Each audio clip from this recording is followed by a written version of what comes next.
So we have our conversation videos, and we're a movie channel, so I figure maybe some of our conversations should be about movies. That would be a change.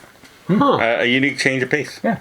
Wow. So I got a list here. Maybe it's 2 videos, maybe it's 1 video, I don't know. Let's find out. Okay, so which villain did you like the least? In what? And, like, probably superhero movies. But, like, some that come to mind for me are in Dark Knight Rises, Bane. Because I could hardly hear what he was saying. Yeah, he had that mask covering everything. Yeah. Or in Man of Steel, General Zod. It's kind of, like, not very interesting. But I liked, in the original Superman movies. Those Zod. 3, I liked those villains, Yeah. yeah. In the original Superman 2. Yeah. Okay.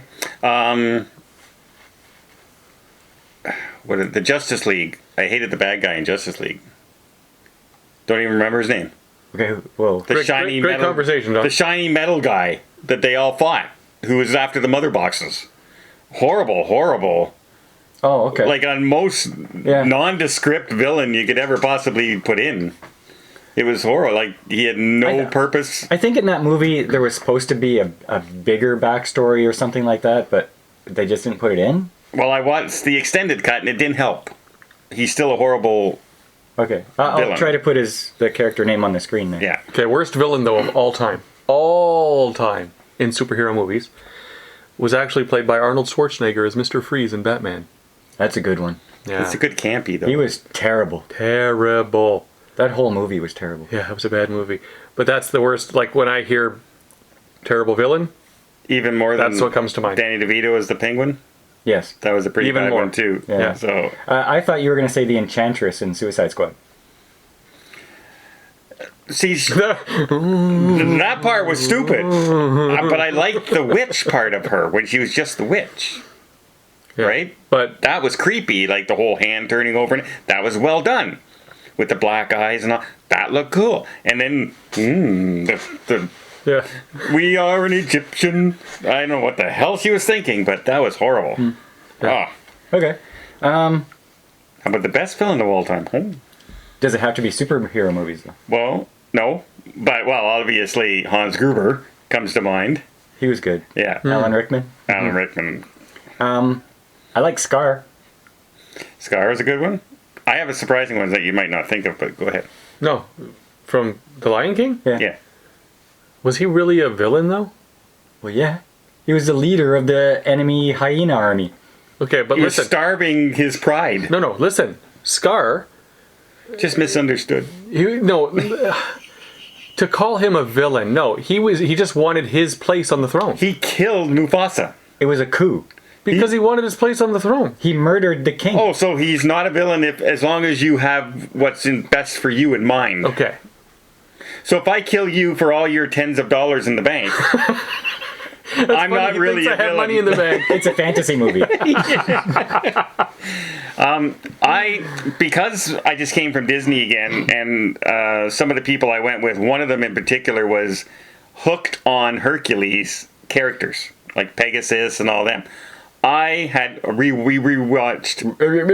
rewatched Hercules, the animated film. Okay. And Hades. Hades is so good. He is a good. Yeah. Oh, I might have to switch mine from Scar to Hades. Yeah, the way that he plays the role with like voices, that was awesome. oh, he's like great. Yeah. He's great in it. Go ahead. Who's the actor? I know the name. No, we're old. James Wood. Yeah. Yeah. The only reason I know that because that's the name of the James Wood High in Simpsons.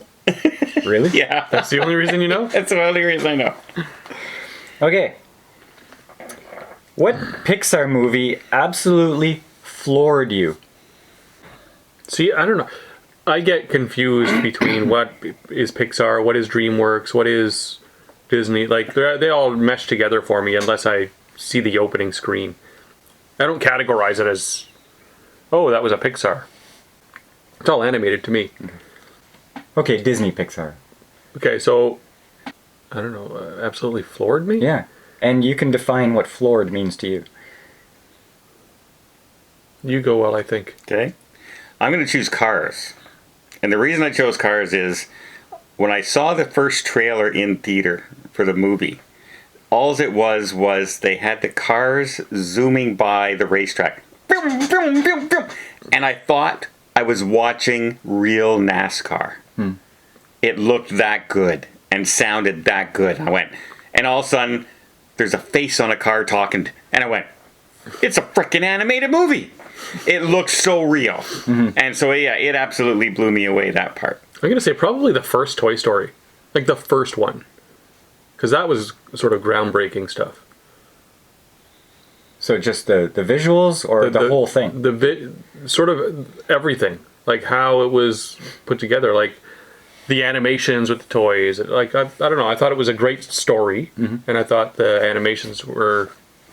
Like, it blew me away. I thought the voice acting in that was... They chose really well. Well, yeah.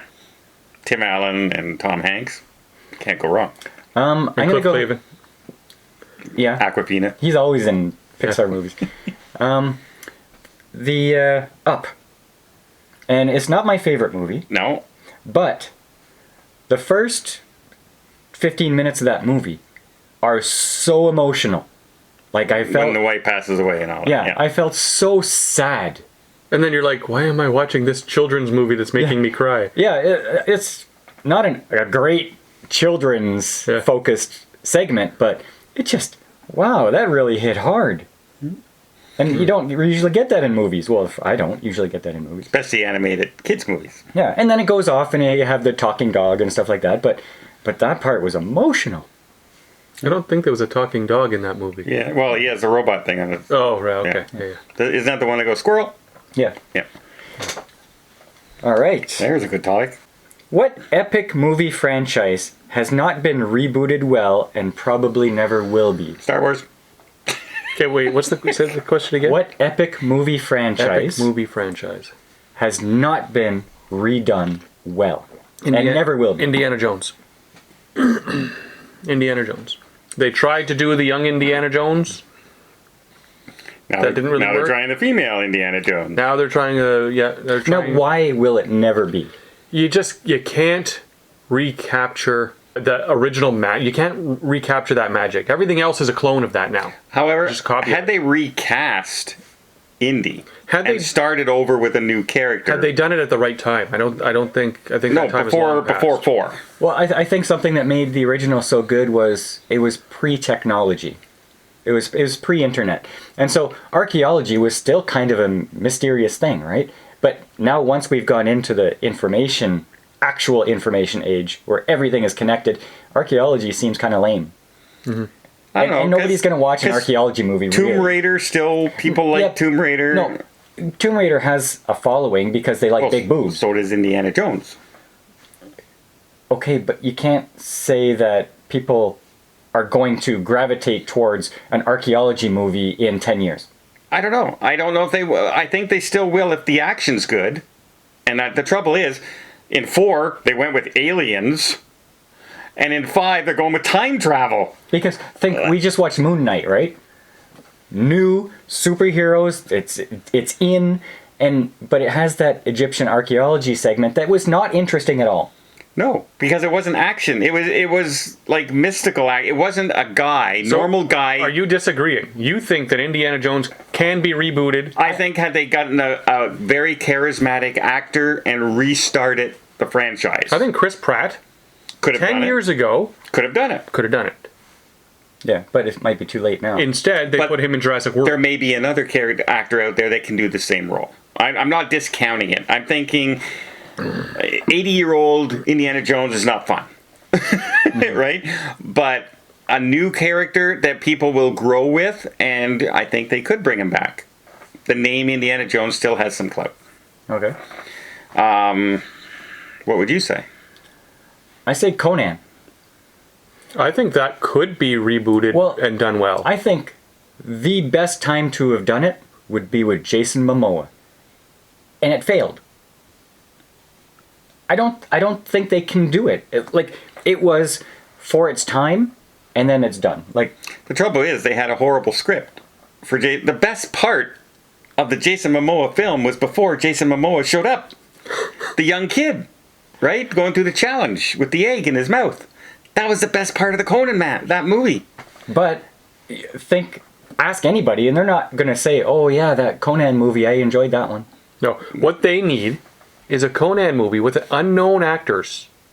Like, don't rely on star power. You got to rely on a good script. Well, Jason Momoa at the time wasn't a big actor yet. He hadn't done Aquaman. He hadn't done a lot of the other stuff. And he's built for the role. He's a good actor. They just had a bad script. And that's a problem. But the script will kill you every time. No. What made the original so good? It was a little bit risque. Like, I don't think they would go there now. They have the R rating kind of thing. Well, they could. Maybe for violence. I don't think they will though. They'll want to make money, right? And so they'll make it for a mainstream. Whatever it is, they have to make it. They have to break all of the social direction that they're going right now with movies. And they have to make this a masculine movie. They have to make it violent. Like, they got to break all of the rules they're trying to follow right now to make this a good movie. Well, the comic Conan the Barbarian is one of the best all-time out there. It's black and white comic that came out. I had collected it for quite a while. It was my favorite. I couldn't wait for it to come out. And it's highly violent. I was collecting them 15 years ago. Yeah. Like, that recently. And, yeah, but it also has the risque, like the sexuality. The sexuality in there, yes. And I don't think you could do Conan if you're skirting that. No, you have to. You have to go all in. Yeah. You have to go in.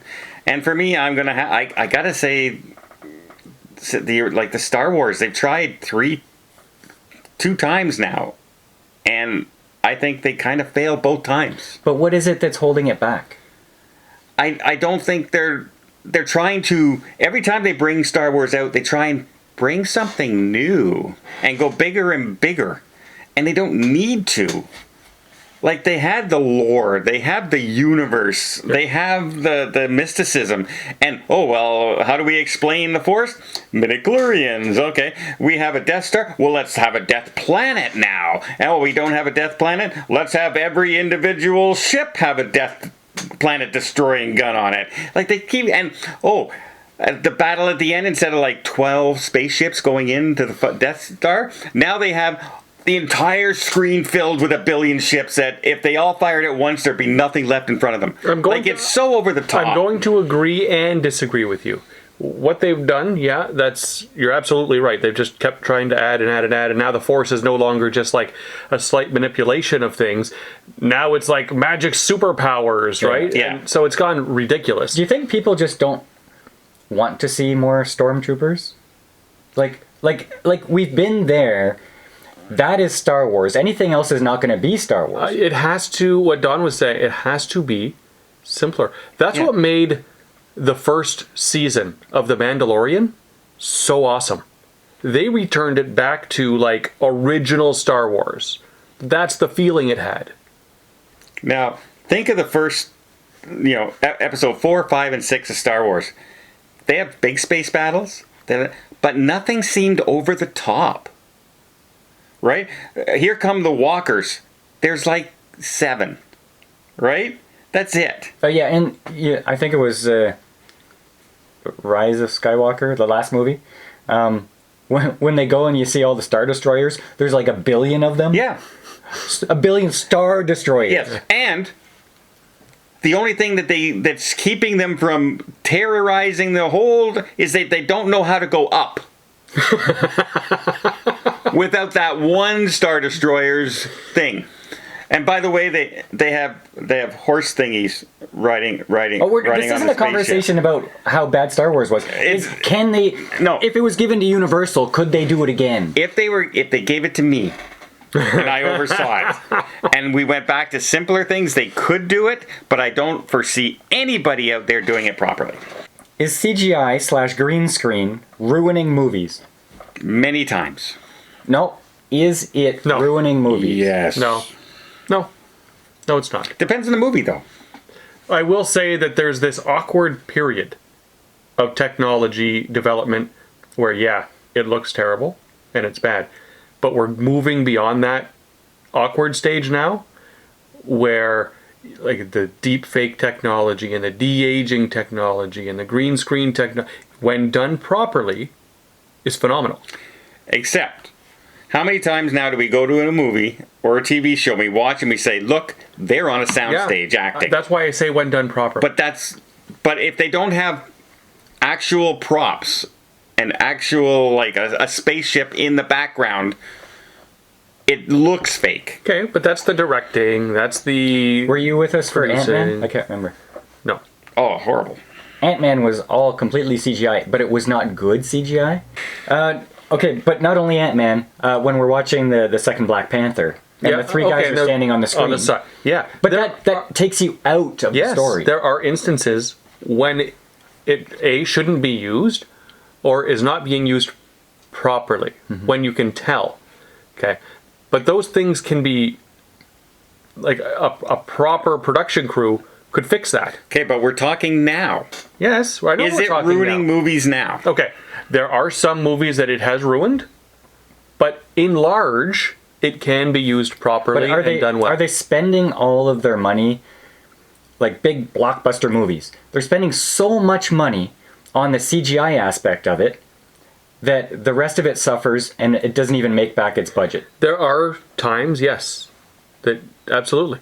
But like I said, it's just a matter of time before the technology that they're using improves and you won't be able to tell.